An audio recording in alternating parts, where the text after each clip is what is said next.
सफलता की लड़ाई स्वयं ही लड़नी पड़ती है, भीड़ तो जीत का उत्सव मनाने के लिए होती है। नमस्कार, स्वागत है आप सभी का। मैं हूं आपका साथी के.आर. चौधरी।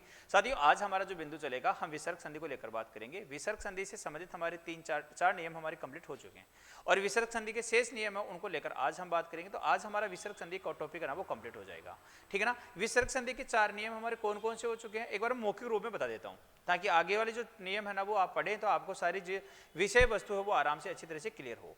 हमने बात की है भाई विसर्ग संधि है, उस विसर्ग संधि में पढ़ा कि पहला नियम तो था कि पदांत अ होगा। देखो मैं एक बार मौखिक रूप में लिख ही देता हूं। पदांत अ होगा, विसर्ग होगी, सैगोश वर्ण होगा, है ना, सैगोश वर्ण होगा।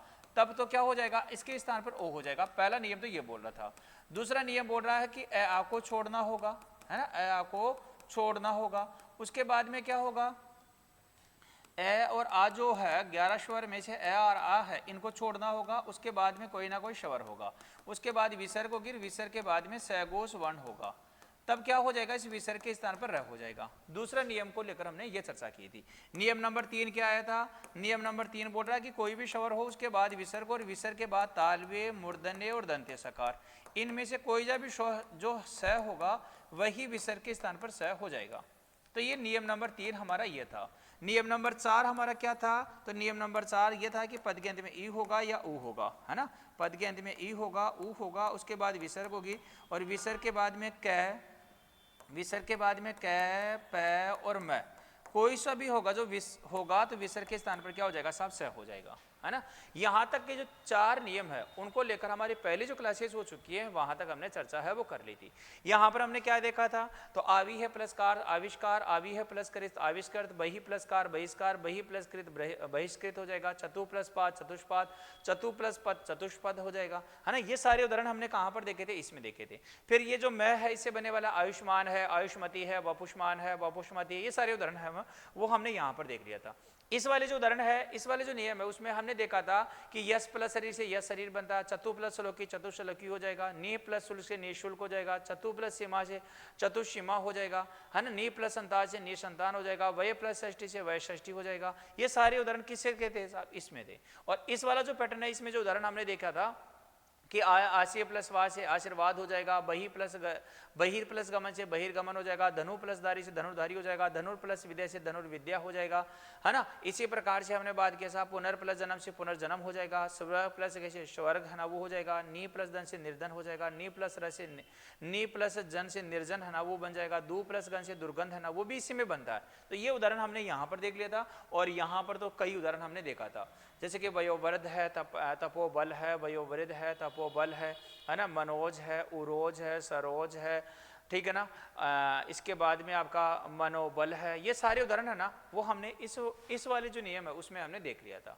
तो अब हम जो नियम नंबर 4 तो हमारे कंप्लीट हो चुके हैं। टोटल नियम कितने हैं साहब, 7 हैं। तो नियम नंबर 5 है ना उसको लेकर हम समझने का प्रयास करते हैं कि वो नियम क्या था साहब, है ना। तो नियम नंबर 5 है वो ये है।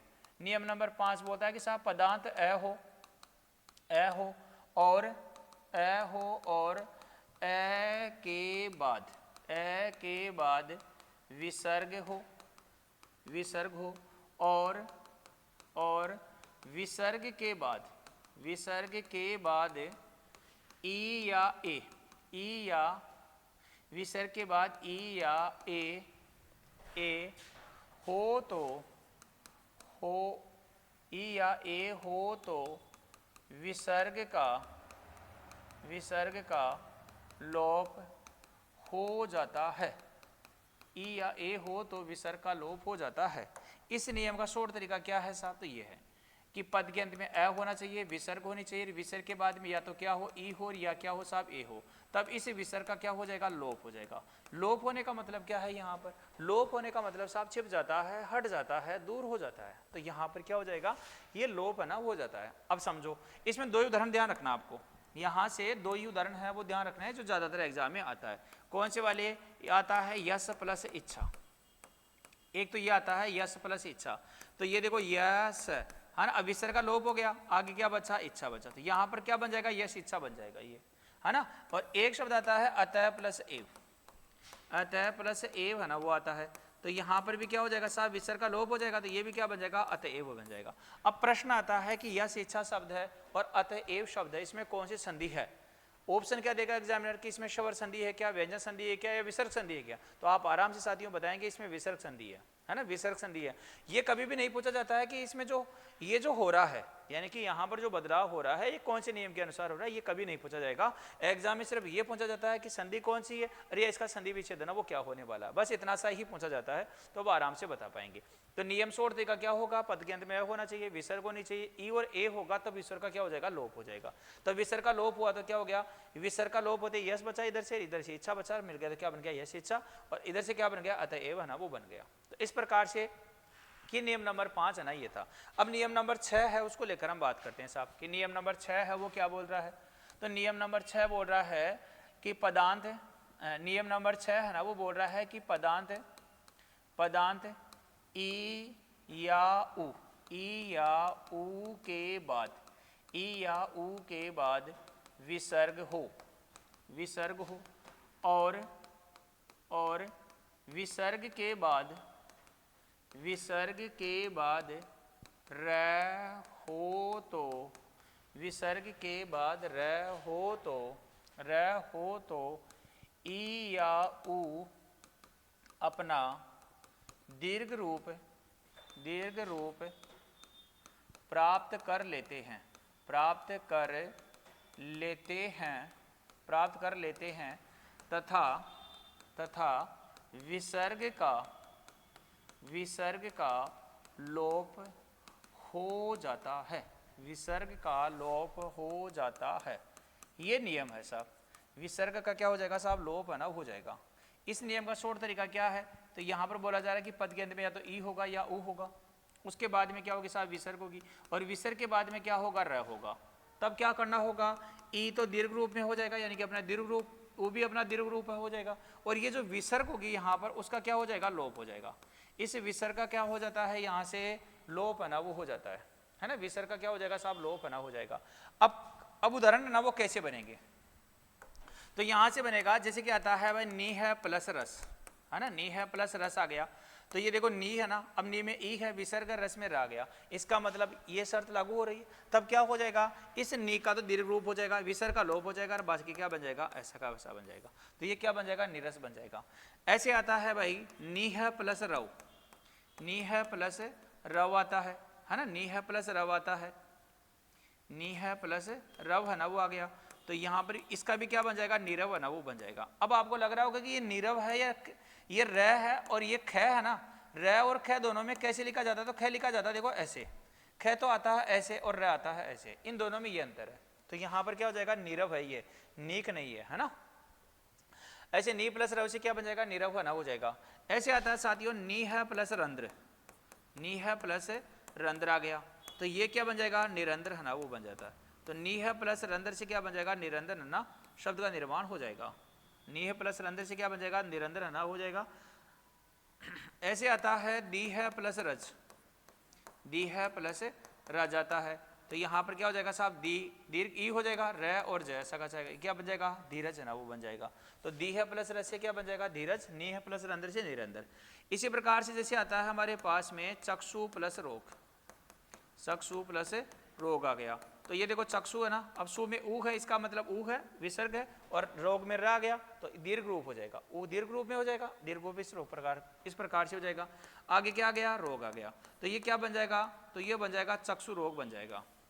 ऐसे आता है साथियों दूह है प्लस राज, दूह है प्लस राज आता है, तो दू में ऊ है, विसर्ग है, राज में क्या आ गया, रा गया, तो ये क्या बन जाएगा, दुराज बन गया। इस पैटर्न में सबसे ज्यादा जो पूछा जाने वाला उदाहरण है ना वो ये वाला है। यहाँ पर क्या करता है, इस चीज में एक चीज ध्यान रखना है आपको, नोट लगा के लिख लीजिएगा, आप नोट लगा के लिख लीजिएगा। क्या, जैसे कि आता है नीरज, हमारे पास में शब्द हो गया साहब नीरज है, इस नीरज शब्द का निर्माण है ना वो किससे होता है, तो नीर प्लस जैसे होता है ना, नीर प्लस जैसे होता है। नीर, यहाँ पर नीर का मतलब क्या हो गया, ये हो गया पानी, और जय का मतलब क्या हो गया, जन्म लेने वाला, जन्म लेने वाला। तो पानी में जो जन्म लेता है वो क्या कहलाता है साहब, नीरज कहलाता है। अब पानी में जन्म कौन लेता है, तो कमल लेता है।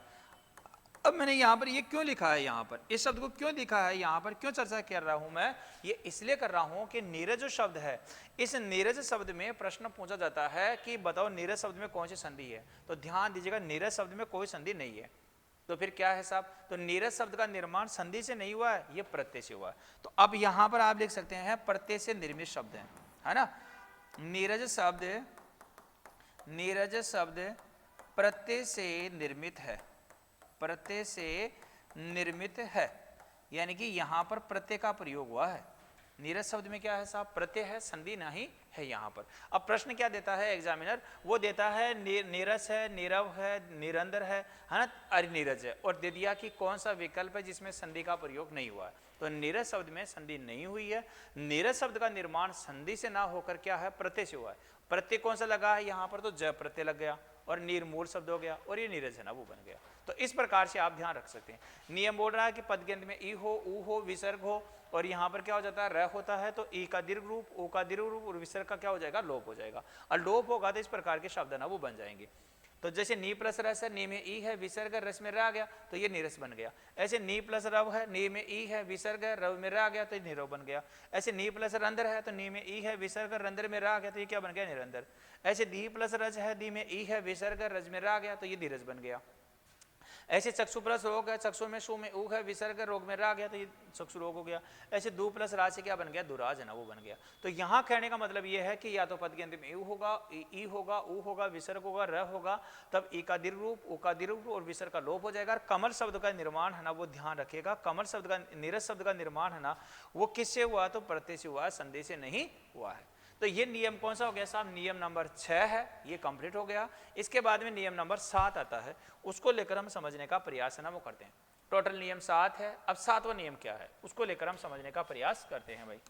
तो नियम नंबर 7 है वो ये है साहब कि पदांत ए या आ के बाद, ए या आ के बाद विसर्ग हो और विसर्ग हो, और विसर्ग के बाद च कै प ट, कै च ट त प, है ना, ये हो तो विसर्ग के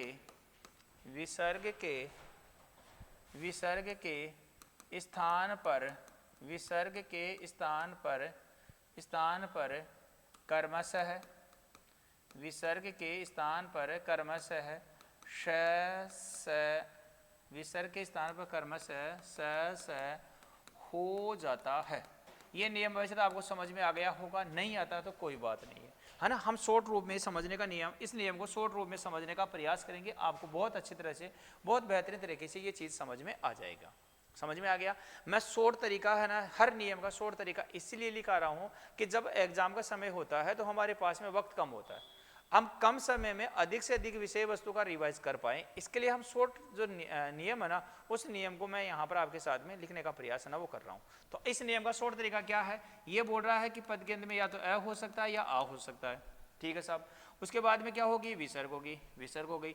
अब बोल रहा है कि अगर च होगा ना विसर्ग के स्थान पर, तो अब विसर्ग के बाद में अगर च होगा तो विसर्ग के स्थान पर क्या करना होगा, आपको स करना होगा। अगर विसर्ग के बाद में क्या होगा, या तो कै होगा या प होगा या त होगा, तब विसर्ग के स्थान पर क्या करना होगा, ये स करना होगा। बस ये है इस नियम का शॉर्ट तरीका, ये है कि पद के अंत में आ हो, विसर्ग हो, उसके बाद में च हो तो विसर्ग के स्थान पर ये स, और विसर्ग के बाद में कै प और त है, इनमें से कोई सा भी एक वर्ण हो तो विसर्ग के स्थान पर क्या हो जाएगा साहब, ये स है ना हो जाएगा। ये इस नियम का क्या हो जाएगा, शॉर्ट तरीका ना वो हो जाता है।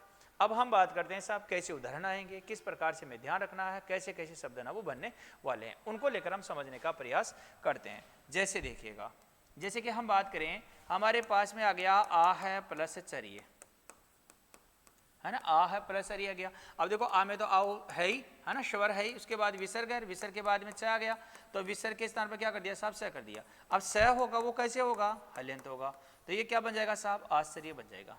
आ है प्लस शरीर से क्या बन जाता है, आश्चर्य ना वो बन जाता है।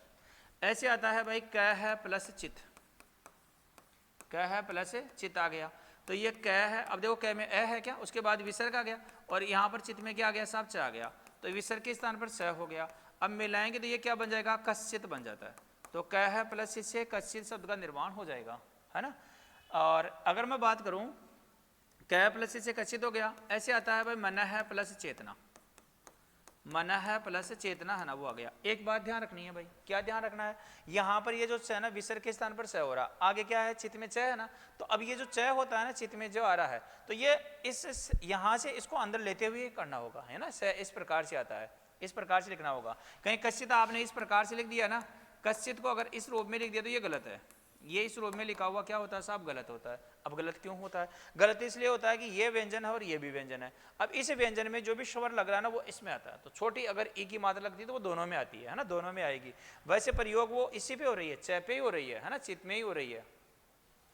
ऐसे देखो मन प्लस चिकित्सा आता है तो ये मैं न विसर्ग के स्थान पर क्या हो जाएगा साहब स हो जाएगा। क्यों होगा, क्योंकि मन में न में अ है, उसके बाद विसर्ग और विसर्ग के बाद में चेतना में च आ गया, तो विसर्ग के स्थान पर क्या हो जाएगा स हो जाएगा। और आगे क्या आ जाएगा साहब, तो आगे आ गया चेतना है ना वो आ गया, मिलाएंगे तो ये क्या बन जाएगा मनस चेतना बन जाएगा। तो मन है प्लस चेतना से मनस चेतना शब्द का निर्माण हो जाता है भाई। इसी प्रकार से आता है मन है प्लस चिकित्सा, मन है प्लस चिकित्सा शब्द का निर्माण, चिकित्सा आता है भाई, मन है प्लस चिकित्सा। देखो मन में न में अ है क्या, उसके बाद विसर्ग है ना, मन में न में अ है, विसर्ग है, और यहाँ पर क्या आ गया स आ गया, और आगे क्या है साहब, तो आगे है चिकित्सा, आगे क्या आ गया चिकित्सा आ गया। मिलाएंगे तो मैं न, अब स और च दोनों व्यंजन है तो स आ जाएगा साहब हल्यंत, और आगे क्या आ जाएगा चिकित्सा, तो ये बन जाएगा मनस चिकित्सा है ना वो बन जाएगा। तो मन है प्लस चेतना से मनस चेतना हो गया, मन है प्लस चिकित्सा से मनस चिकित्सा शब्द का निर्माण हो जाता है। ये विसर्ग संधि है, विसर्ग संधि का हमारा नियम है, पहला नियम है, उसको लेकर हम समझने, नियम नंबर 7 है, उसको लेकर हम बात कर रहे हैं।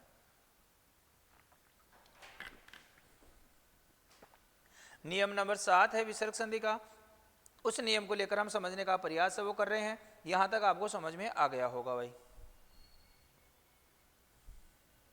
ठीक है ना। तो यहाँ पर आ है प्लस से आश्चर्य बन गया, क है प्लस से कश्चित बन गया, मन है प्लस चेतना से क्या बन जाएगा मनस चेतना हो गया, मन है प्लस चिकित्सा से क्या हो जाएगा मनस चिकित्सा हो जाएगा। एक देखो अंत चेतना भी आता है ना, अंत है प्लस चेतना, अंत है प्लस चेतना शब्द भी आता है साहब। तो ये अंत अविसर्ग के स्थान पर से शेष क्या आ जाएगा चेतना आ गया, है ना, चेतना है ना वो आ गया। तो ये अंत, आप देखो ये अब स और च दोनों व्यंजन है ना, तो स क्या रह जाएगा साहब हल्यंत रह जाएगा, और ये क्या हो जाएगा अंत चेतना हो जाएगा। तो अंत है प्लस चेतना से अंत चेतना, मन है प्लस चिकित्सा से मन चिकित्सा। हमने बात कर रहे भाई ए और आ में से कोई सा भी स्वर हो सकता है, उसके बाद विसर्ग होगी, विसर्ग के बाद में च होगा, च होगा तो ये स हो जाएगा। तो देखो सभी में क्या हो रहा है साहब, ये इस प्रकार से शब्द है ना वो बन रहा है। अब अगर इस ए और आ के बाद विसर्ग, विसर्ग के बाद में कै पै मैं है, कै पै तय है, इसमें से कोई सा भी वर्ण होगा, तब हमें क्या करना होगा, ये स है ना वो करना होगा। कौन सा स आता है ये, तो ये दंते सकार है ना वो आता है, इसको बोला करते हैं दंते सकार। इसके उदाहरण ना वो कैसे आएंगे, उनको लेकर हम समझने का प्रयास है ना वो करते हैं। जैसे जैसे शब्द आता है हमारे पास में नमः प्लस कार, है ना, नमः प्लस कार। तो न देखो मैं में अ है क्या, विसर्ग है, और कार में क्या आ गया क्या आ गया, अब ये क्या बन जाएगा नमस्कार है ना वो बन जाएगा। तो नमः प्लस कार से नमस्कार है ना वो बन जाता है। इसी प्रकार से आता है साथियों पुरः प्लस कार, पुरः प्लस कार आता है। तो ये पू, अब देखो र में अ है क्या, उसके बाद विसर्ग आ गया, और कार में क्या आ गया साहब कार है, तो अब मिलाएंगे तो ये क्या बन जाएगा पुरस्कार हो जाएगा। तो नमः प्लस कार से नमस्कार बन जाता है, पुरः प्लस कार से क्या बन जाता है साहब पुरस्कार है ना वो बन जाता है, ठीक है ना, पुरः प्लस कार से पुरस्कार है ना वो बन जाएगा। इसी प्रकार से आता है साहब जैसे कि आ गया बृहदनपति, है ना, बृहदनपति आ गया, तो ये है ना बृहस्पति है ना वो भी बन जाएगा। तो यहाँ पर क्या हो जाएगा स हो जाएगा, शेष क्या आ गया पति आ गया, मिलाएंगे तो ये क्या बन जाएगा साहब बृहस्पति है ना वो बन जाता है। तो ब्रह प्लस पति से बृहस्पति शब्द का निर्माण हो जाता है भाई, है ना। इसी प्रकार से आता है बा है प्लस कर, है ना, बा है प्लस कर आ गया। तो ये देखो बा है, अब विसर्ग के बाद में क्या रहा साहब आपका क्या रहा, विसर्ग के बाद में क्या आ गया, अब विसर्ग के स्थान पर क्या हो जाएगा साहब, तो विसर्ग के स्थान पर स हो जाएगा। अब स कौन सा होगा, तो स हो जाएगा दंते सकार, और ये क्या बन जाएगा भास्कर है ना वो बन जाएगा। तो बा है प्लस कर से क्या बन जाता है भास्कर बन जाएगा, नमः प्लस कार से नमस्कार बन जाता है। ऐसे आता है साहब नमः प्लस ते, नमः प्लस ते आ गया, तो न मैं अविसर्ग के स्थान पर स हो गया, शेष क्या आ गया ते आ गया, मिलाएंगे तो ये क्या बन जाएगा साहब नमस्ते बन जाएगा। तो नमः प्लस ते से क्या बन जाता है नमस्ते बन जाता है, नमः प्लस कार से क्या बन जाएगा नमस्कार है ना वो बन जाता है, ठीक है ना, नमस्कार है ना वो बन जाता है। ऐसे देखो शब्द आता है पुरः प्लस सर, है ना, पुरः प्लस सर से पुरस्कार का तो हमने बात कर लिया है। तो ये बन गया हमारे पास नमस्कार है, पुरस्कार है, बृहस्पति है ना, भास्कर है, नमस्ते है ना, वो बन जाएगा। अब देखो एक उदाहरण है ना, इसमें ये वाला जो नियम है, नियम नंबर हमारा 7 है। ये नियम बोल रहा है कि पद के अंत में ए हो, आ हो, विसर्ग और कै, च हो तो स हो जाएगा, कै पै और तय हो तो क्या हो जाएगा साहब आपका ये बन जाएगा। ठीक है ना। अब तय वाले उदाहरण हमने देख लिया क्या, नमः प्लस ते से क्या बन जाएगा आपका नमस्ते है ना, वो हो जाएगा। ठीक है ना। नमः प्लस ते से क्या बन जाएगा नमस्ते हो जाएगा, बाहा प्लस कर से भास्कर, और ये बृहस्पति प्लस पति से बृहस्पति हो गया। इसमें कुछ अपवाद भी हैं।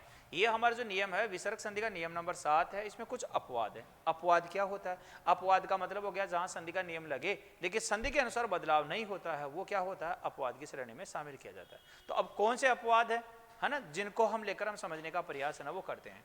तो यहां पर ध्यान दीजिएगा साहब, अपवाद है ना वो कौन से होने वाले हैं, है ना। नियम नंबर 7 है, इस नियम नंबर 7 का जो अपवाद है वो कौन कौन से होने वाले हैं। तो नियम नंबर 7 के अपवाद हैं साहब ये, है ना। नियम नंबर 7 है, इसका अपवाद ये हो जाएगा, जैसे कि आता है भाई अंतः प्लस करण, है ना, अंतः प्लस करण आ गया। अब अंतः प्लस करण है ना, तो इसका जो शब्द बनेगा ना वो क्या बनेगा, अंतःकरण ही बनेगा। इससे जो बनने वाला है वो क्या बनेगा, अंतःकरण है ना, वही बनता है।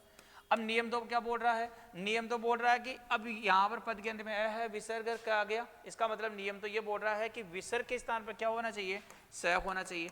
अब स होगा तो ये क्या बनता है, अंतस्करण बनता है। लेकिन अंतस्करण शब्द है ना वो शुद्ध नहीं है साहब, अंतस्करण शब्द शुद्ध नहीं है। तो फिर क्या बनेगा, तो ये बनेगा अंतःकरण ही बनेगा, अंतःकरण है ना वही बनने वाला। तो अंतः प्लस करण से क्या हो जाएगा, अंतःकरण हो जाएगा। इसी प्रकार से आता है भाई, जैसे कि आता है भाई अंतःधनपुर, अंतःधनपुर आता है। अब यहां पर देखो ये भी जो शब्द है ना वो भी क्या बनेगा साथियों, तो ये भी अंतःपुरी ही बनता है। यहां पर भी क्या बन जाएगा, विसर्ग का प्रयोग होते हुए क्या बनेगा, अंतःपुरी ही बनेगा। बनना तो क्या चाहिए था संधि के अनुसार, तो ये बनना चाहिए साहब अंतस्पुर बनना चाहिए था। लेकिन अंतस्पुर जो शब्द है ना इसका कोई अर्थ नहीं होता। अंतःकरण का भी होता है, अंतःपुर का भी होता है। अंतःपुर का मतलब होता है जहां रानी निवास करती है ना वो हो जाएगा। अंतःकरण का मतलब हो गया अपने खुद से बातें करने का कार्य है ना, वो क्या कहलाएगा, वो कहलाएगा आपका अंतःकरण। इसी प्रकार देखो जैसे कि शब्द आता है भाई मन है कामना, है ना। तीसरा अपवाद अगर मैं बात करूं तो फिर आता है मन है प्लस कामना। अब देखो इस शब्द है ना इस शब्द को देखो मैं ये न, अब देखो न में ए है, विसर्ग है, और यहां पर क्या रहेगा, तो ये मन कामना है ना वही रहने वाला है। और इस शब्द को है ना ज्यादातर जो लिखा जाता है वो लिखा जाता है साहब मनोकामना। क्या लिखा जाता है, मनोकामना है ना वो लिखा जाता है आगे। और मनोकामना लिखा जाता है तो मनोकामना शब्द ही व्याकरण की दृष्टि से अशुद्ध है। मनोकामना जो शब्द है वो व्याकरण दृष्टि से शुद्ध नहीं माना गया है। तो फिर क्या होगा, मन कामना है ना वही सही है ना वो माना जाता है। तो मन कामना होता है, मनोकामना शब्द नहीं होता है, ये याद रखिएगा। ठीक है ना। नियम तो लग रहा है कि पद के अंत में ए भी है, विसर्ग भी है, और क्या आ गया कामना में कै भी आ गया, लेकिन फिर भी क्या बनेगा, मन कामना ही बनेगा, मनोकामना शब्द गलत होता है। ये आपको ध्यान रखना है भाई।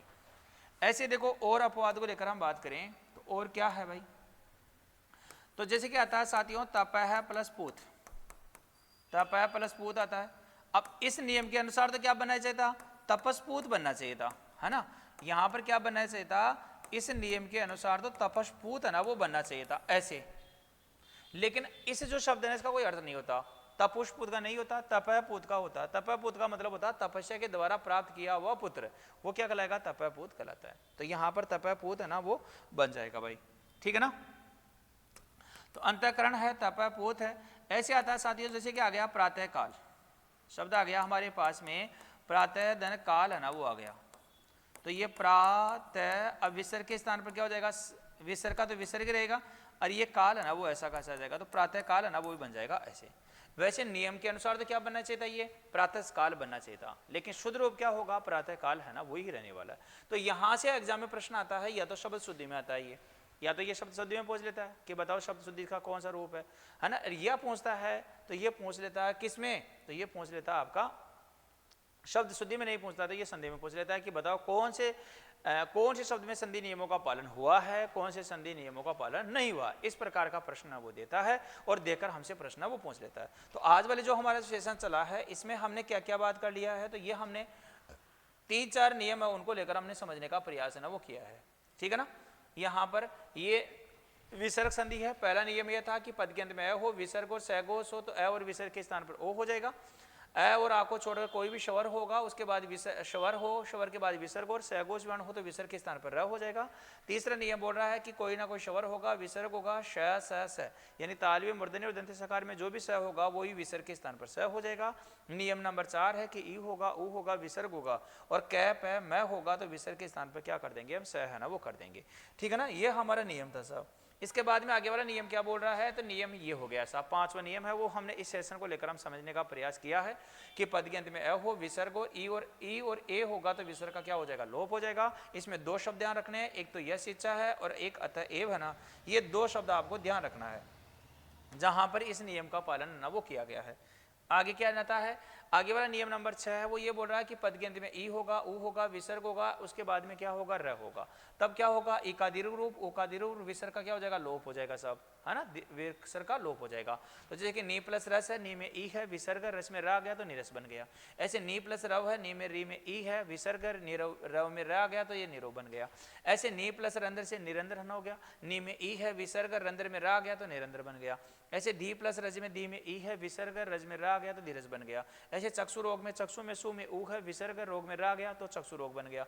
ऐसे दू प्लस राशि क्या बन गया, दुराज बन गया। और नीरज शब्द है, इसके बारे में हमने बात की थी कि नीरज शब्द का निर्माण नीर प्लस जैसे हुआ है। नीर का मतलब पानी है, जय का मतलब जन्म लेने वाला है, पानी में जो जन्म लेता है वो नीरज कहलाता है। और नीरज शब्द का निर्माण प्रत्यय से हुआ है, यहाँ पर जय प्रत्यय है, नीर मूल शब्द है, नीरज है ना वो बन गया। ठीक है साथियों, इसके बाद नेक्स्ट वाला जो नियम था हमारा वो ये है साहब कि पदांत अ होगा, आ होगा, विसर्ग गिर, उसके बाद में च होगा, तब विसर्ग के स्थान पर स कर देंगे।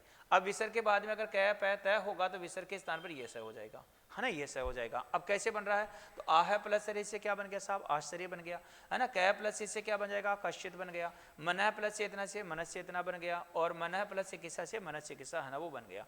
इसी प्रकार से अंत प्लस चेतना से अंत चेतना है ना वो बन जाती है, अंत प्लस चेतना से अंत चेतना। नमः प्लस कार से नमस्कार हो गया, नमः में न में अ है, विसर्ग कार में क्या आ गया तो नमस्कार हो गया। ऐसे पुरा प्लस कार से पुरस्कार हो गया, ब्रह प्लस पति से बृहस्पति हो गया, बाह प्लस कर से भास्कर हो गया। और इसी प्रकार से नमः प्लस ते से क्या बन जाएगा, नमस्कार, नमः प्लस ते से क्या बन जाएगा, नमस्ते है ना वो बन जाएगा। नमस्कार और नमस्ते हैं वो इसी में ही हमारे उदाहरण न वो आते हैं।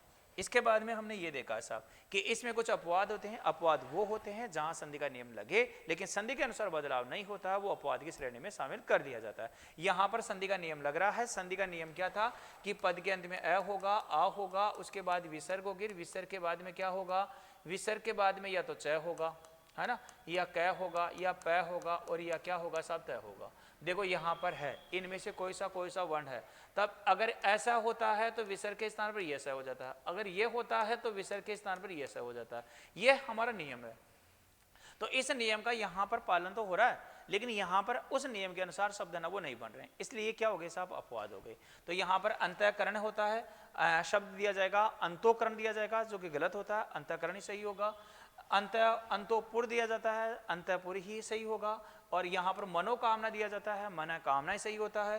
तपोपूत दिया जाता है, तपपूत ही सही होता है। और प्रातः काल है वो इस प्रकार से लिखा जाएगा। तो यहाँ पर हमने विसर्ग संधि है, इस विसर्ग संधि के 7 नियम है, उनको लेकर बहुत व्यवस्थित रूप से हमने समझने का प्रयास है ना वो कर लिया है। तो साथियों, इस प्रकार से हमारी जो संधि है, ये हमारा संधि स्वर संधि है, व्यंजन संधि है और विसर्ग संधि है। इन तीनों संधियों को हमने बहुत व्यवस्थित रूप से पढ़ने का प्रयास किया है। यहाँ तक आपको बहुत अच्छी तरह से समझ में भी आ गया होगा, ठीक है ना। अब हमारा जो आगामी सेशन रहेगा, उस आगामी सेशन में हम जो बात करेंगे वो उपसर्ग वाला जो बिंदु है उसको लेकर हम समझने का प्रयास करेंगे कि उपसर्ग क्या होता है, उपसर्ग का निर्माण कैसे होगा, हिंदी के उपसर्ग कौन से हैं, संस्कृत के कौन से, विदेशी भाषा के उपसर्ग कौन कौन से होने वाले हैं। इन तमाम जो हमारे उपसर्ग हैं इनको ट्रिक्स के माध्यम से समझाने का प्रयास किया है। जैसे कि संस्कृत भाषा के उपसर्ग हैं, 22 उपसर्ग हैं, उनको हमने समझाने का प्रयास किया था कि आ, वी, नी, सम, प्रसु, रस, पवन, भी, एंटिटी, रात्रि, तप, स्व, अपि, या अकारांत, आकारांत, इकारांत, उकारांत और व्यंजनांत, इस रूप में आप इनको याद रख सकते हैं। आगे इसी प्रकार से हिंदी भाषा के जो 22 उपसर्ग है उनको भी ट्रिक्स के माध्यम से समझाने का प्रयास किया कि बिन बहु आप सब बनाना, आधा और ओसन भर लेना, क्योंकि उनका चिरकुट 2, 3, 4, 5 ऊपर कै। और ऐसे ही विदेशी भाषा के जो 22 उपसर्ग है इनकी भी ट्रिक्स है कि हर गैर कुछ इला नादर हम सब है नेक हैडा अफसर बेबाबद बिला अलको इन से कम बेस मिला। तो इस प्रकार से हमने समझने का प्रयास वो कर लिया है। आगे वाली जो क्लासेज होगी उसमें उपसर्ग चलेगा, उपसर्ग कंप्लीट हमारा जो उपसर्ग रहेगा वो हम समझने का प्रयास करेंगे। उपसर्ग के बाद में प्रत्यय है। तो इस प्रकार से क्लासेज वो लगातार अब चलाने का प्रयास है वो रहेगा। तो आप चैनल पे नए हैं तो चैनल को सब्सक्राइब करने का काम है वो आप करेंगे ही, आपकी नैतिक जिम्मेदारी है, नैतिक जिम्मेदारी का आप पालन करेंगे। ठीक है साथियों, तो फिर मिलते हैं आगामी क्लास में। अभी के लिए इतना ही, बहुत बहुत धन्यवाद, नमस्कार, जय हिंद, जय भारत।